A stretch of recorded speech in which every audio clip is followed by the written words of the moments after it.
एक और blood bath, एक और ब्लैक मंडे। लगभग 14 लाख करोड़ वाइप आउट हो गए इंडियन शेयर मार्केट से एक दिन में। और ये आंकड़ा शायद आपको सुनने में बड़ा ना लगे, लेकिन हकीकत में ये आंकड़ा बहुत बड़ा है।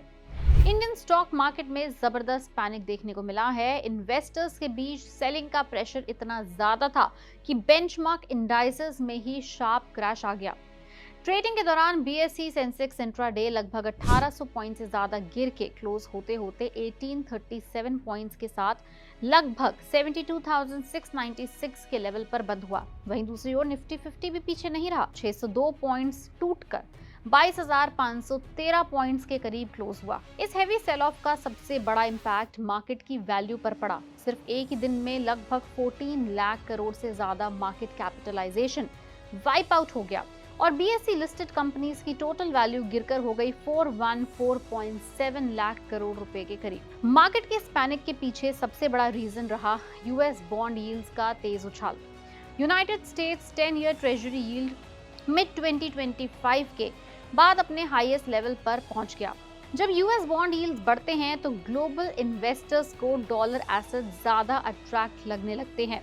इसी वजह से फॉरेन इन्वेस्टर्स इमर्जिंग मार्केट्स जैसे इंडिया से पैसे निकालकर यूएस मार्केट की तरफ शिफ्ट कर रहे हैं, जिससे एफपीआई सेलिंग और भी तेज हो गई है।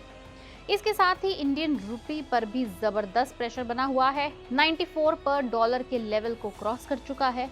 वहीं रुपी का डायरेक्ट इम्पैक्ट उन कंपनीज पर पड़ता है जिनके लोन्स या पेमेंट डॉलर लिंक्ड होते हैं।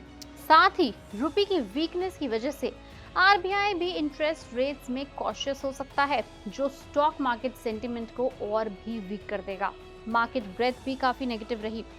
नेशनल स्टॉक एक्सचेंज पर लगभग 3008 स्टॉक्स गिरे, जबकि 332 स्टॉक्स में तेजी देखने को मिली।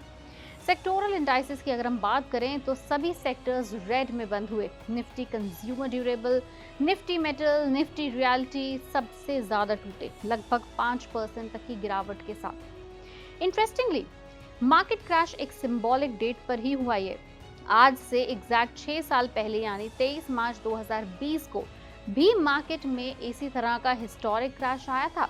जब कोविड लॉकडाउन अनाउंस हुआ था, निफ्टी 50 एक ही दिन में लगभग 13% गिर गया था। एक्सपर्ट्स का मानना है कि आगे भी मार्केट में वॉलेटिलिटी हाई रहने की चांसेस हैं।